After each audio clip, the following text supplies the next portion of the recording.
I'm joined now by someone who not only survived BBC management, but also a miners' strike on Peladon. So I would like to introduce floor assistant Tom Kingdom. How are you? Hi, Alex. Well, thank you. And you keeping busy? Yep, very busy. Yep. We're in lockdown here in the States where I am at the moment, but I'm now doing academic work, so that continues. That we don't know what we're doing going forward, but that's just trying to make up our mind as a full-time job. Oh, good. I'm glad to hear it. But let me take you back to the BBC to working on Doctor Who in 1974 when you were a floor assistant. What does that actually involve at that stage? So a floor assistant is what is called in America a production assistant. It's an entry-level job, and you're not assigned to a particular department at that stage. You were part of what was called studio management. So you serviced all the departments, and it was your job to basically, greet the talent and show them to their dressing room, and then make sure they got onto the set in a timely manner. And otherwise, you were just the legs of the production manager who was stuck on the set or in the studio, and you were doing a lot of sort of fetching and carrying for them. So this would have been quite an early role at the BBC for you then? Yeah, it was the entry-level role. It was what you came in as. And then you applied for positions after that. I was given good advice by a drama producer early on that don't be a floor assistant for longer than a year. If you're a floor assistant longer than a year, your career is in jeopardy. So, make sure that you're moving on swiftly. So one of those jobs that you worked on in that year was Doctor Who, The Monster of Peladon. Had you been aware of the show before? Oh yes, yeah. You couldn't not be aware of Doctor Who, and it was well into its run by that time, and you couldn't walk around the outside of the round building at White City without bumping into miscellaneous props, Daleks, etc. And I was interested looking at the crew for the story. You only actually work on 4 of the 6 parts of that story. Was that common to only be doing sort of half of it? As a floor assistant, yeah, the work came and went. I think I only did 1 episode. I was chucked off it. Do you want to hear the story? Certainly, yes. Yeah. So it was being done in not one of the largest studios. I think its biggest studio was Studio 8. It was done in like one of the second medium-sized studios at in the White City, and my job was to bring the cast onto the set, and it was all right. Doctor Who would get on of his own accord. He was pretty good, John Pertwee. But his assistant, the actress who played his assistant, was kind of dilatory, and she would never come out of makeup. And we'd be waiting on the set to start, and she would never be there. And it was my job to get her out, so I was feeling bad about this. Every time she didn't appear, people looked at me. And finally, I realized it was my job to get her out. I had to get her out somehow. So that particular episode was set in sort of early medieval times, and the set was a sort of a warrior's hall, and there on the walls were these huge spears and the halberds, and they're about sort of 9 or 10 feet long. And I realized that the only way I was going to get her out was to grab a halberd and to go into makeup and to tease her and get her out. So I eventually did that, and she did come out. Everybody was laughing. She went onto the set, and I was behind her with this long halberd prodding her onto the set. Everybody was laughing. I thought it was great fun. And I had actually achieved in getting her out of the makeup onto the set. And then I heard that she'd complained about what I'd done, and I was not asked to come back and be a floor assistant on Doctor Who anymore. So that was the end of my Doctor Who career, right there. But how did you find John Pertwee? Because he was well into his role as the Doctor by that point. Yeah, I think it was one of his last series, wasn't it? I don't know. John Pertwee really wasn't interested in a floor assistant, which was a shame because I would love to have chatted to him and got to know him a little bit. He wasn't really interested. He was more interested. I've never seen it actually so blatant before. As he would be on the set and he would be talking to the producer, from the studio through the microphone to the producer in the box. And the director, and just having a sort of conversation with them, mediated by the floor manager. So I think he was more interested in conversing with the producer and the director than a humble member of the crew. And as you said, the set was sort of medieval-esque, but the story was full of humanoids with wigs or aliens with rather sort of cumbersome costumes. Was that then quite a complicated production for you to keep an eye on all of these actors? No, very easy. Everything, as you know, everything in the BBC is so organised, and apart from getting that girl out of makeup, it's really quite easy. You just go down and give them a call, and people turn up. Being in the BBC in those days, one got quite used to seeing people in elaborate Doctor Who makeup, and I remember seeing extras that I'd become familiar with, over the years in Doctor Who and other productions.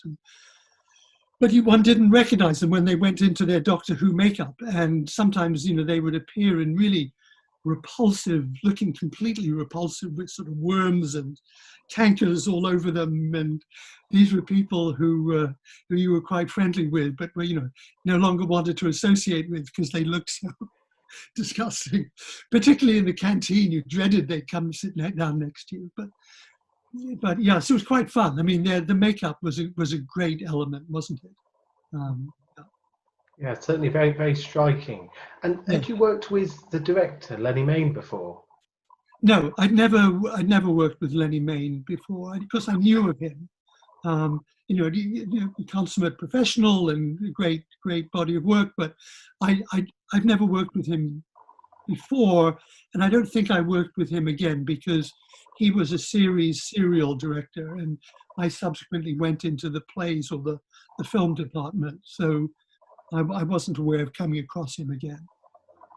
And as you say, as you moved away from things like Doctor Who, you worked on Colditz, which is a very iconic BBC series. Was that very atmospheric to make at the time? Yes, that was great. Colditz was being made in the old Ealing studios in Ealing, where the Ealing comedies had been made, which the BBC had at that time. It was always fun to go there. And they had this in the main set, and they had this huge Colditz set of the exterior of the prison camp, which was a castle. And it was really, really exciting. I ran into trouble in that set too as a floor assistant. I had a very checkered career as a floor assistant. I don't know how I survived. It was the production manager was Marcia Wheeler. I seemed to have very bad luck with Marcia. And Victor's Ratellis was the director, who was this very flamboyant Latvian director. My mother, who was an actor, worked with him and liked him, but I found him difficult, although I worked with him later and we did get on when I was an assistant floor manager. So I was asked to, as a floor assistant, to relay a cue from Marcia to the cast, and they were behind the walls of the castle, and there were these doors with frosted glass. And as a floor assistant, I was meant to peek out through the frosted glass, find a position where I could see Marcia, and when she gave the cue to relay it to the cast, and then there were about 80 of them, they would then flood out into the courtyard. Onerous responsibility. So I found a position where I could see her very clearly, and she called me out, or Victor's called me out and said, "Are you sure you can see her?" And I said, "Yes, I can see her." So I went back in, I waited for the cue, and it never came. and I was just fixed on her, and I couldn't see, I was just watching Marcia, and the cue never came. And finally, Victor's roared out, "Who is giving the cue?" And I tottered out in front of the crew, and in front of all the crew, and in front of all the extras, I bowed my head and said, "Yes." And he said, "Can't you see me? I am giving you the cue." And I thought I was meant to take it from Marcia, but apparently Victor's was giving it. So I was kind of humiliated. I don't think I was asked back on Colditz either, to tell you the truth. But I did work with Victor's on another production afterwards, and I got to know him, and I quite liked him. Yeah. So did you have more luck, I suppose, working on comedy, things like Morecambe and Wise and Basil Brush? Yeah, I loved comedy too. Morecambe and Wise, I just worked on one episode with Eamon Andrews was the guest star, and it was just delightful and a real insight, and what a privilege to work with them, so that was lovely. I really enjoyed that. And I worked on 2 series of Basil Brush. I got kicked off Basil Brush as well. Do you want to hear why? Of course, yes, I'd love to. Well, Basil Brush, I was very close to Ivan Owens, who was Basil Brush, and Brian Penders, because I'd done 2 series with them, and they'd asked for me to come back and do the second series, and I just enjoyed it. It was a fun program to do, and we'd all travel up to Birmingham and record it there, and that was always interesting. It was my job to look after Basil and make sure that he was disguised so that no one could see that it was a glove puppet. And it was also my job to bring on the mechanical dog at the end of the show. They brought on this mechanical dog that was called Ticker. I was an assistant floor manager by that time, so I was in charge of the props, and I would have to bring on this mechanical dog, and it was operated by fish wire, so you couldn't see us operating it, but just out of shot, I was there pulling it, and it could stop, and it could bark, and then it could walk on. And I had this routine down where I would come on at the very end of the show, and Basil would talk to the dog, and I would stop it and bark it, and they'd have this sort of exchange, and then the credits would come. And I realized I'd worked on children's programs, and I knew how to make little things out of paper.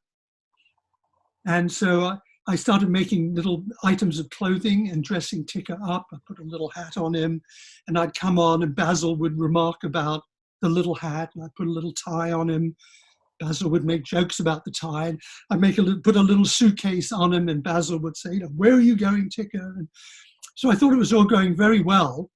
And then one day I came into the rehearsal room in London, looking very happy, but everybody else came in looking completely glum and depressed. And Brian Penders, the producer, took me aside and said, "Tom, I have to tell you, no more Ticker." I said, "What's wrong? It was going so well." And he said, there was a review in the Evening Standard, and it said how glad they were that Ticker was back and how much they appreciated Ticker. And this didn't go down well with Basil Brush, who was, wanted to be the star of the show. And so I said, "Look, it's fine. I really have no designs on being Ticker. I have other plans for my life. Tell Ivan, I'm just doing it to serve the show." And he said, "No, it's okay. Sorry, no more Ticker. He's gone."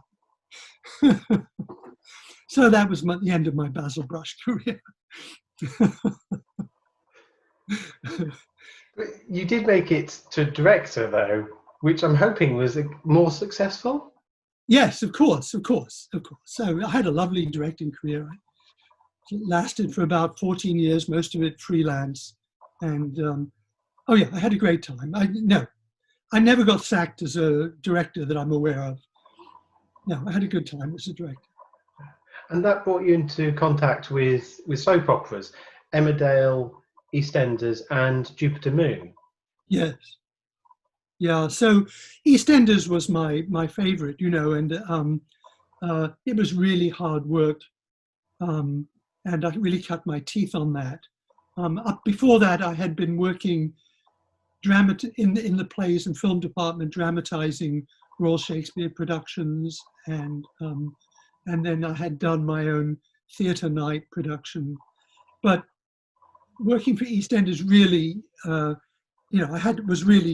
really had to cut my teeth on that and learn how a production really gets made from week to week. And I had to change my ideas about directing. And I think that was all for the good.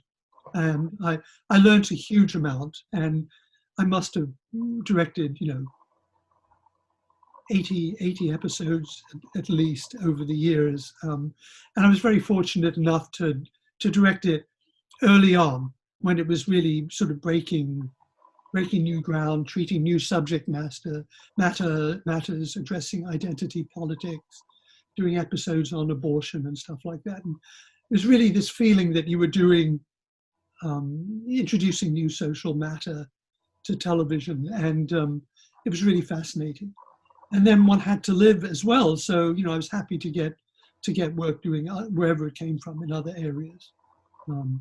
Jupiter Moon was very hard work. And I did that for a season, I think, and then Emmerdale, I did a series of seasons on Emmerdale and other shows. Yeah. So you should say now you're teaching, and those lessons you learn, particularly from EastEnders, is that something that you reference when you're passing it on to current students? Yeah, I think if I lived and taught in England, I could reference EastEnders better. I don't think Americans are too aware of it. I once walked into a class having directed a series, a few episodes over the summer break, and I came back at the beginning of the school year, and the students hummed the theme song to EastEnders to me as I walked in. So that was fun. But really, American students aren't really that aware of EastEnders. So I don't specifically use EastEnders as a teaching tool. But everything I learned on EastEnders and everything I learned over the years has gone into my teaching as I teach students, teach them production. And having started out in theatre, how does television compare? Did it seem such a different world apart? Yes, it does. It is a different world, isn't it, Alex? You've done both, and I worked with small companies, small experimental companies, and in stage management. I didn't do too much, although, as I say, my mum was an actress, so I did grow up in the theatre. And I worked at the Oxford Playhouse, and I worked with Voyage Theatre Company. I did a little stage management for the Royal Shakespeare Company once. But the whole going into the BBC was a totally different environment. And different values, but it seemed at the time that this was the new medium. It's the early 70s, and it seemed like an opportunity to do something different from what I was used to, and learn, go into a whole new field.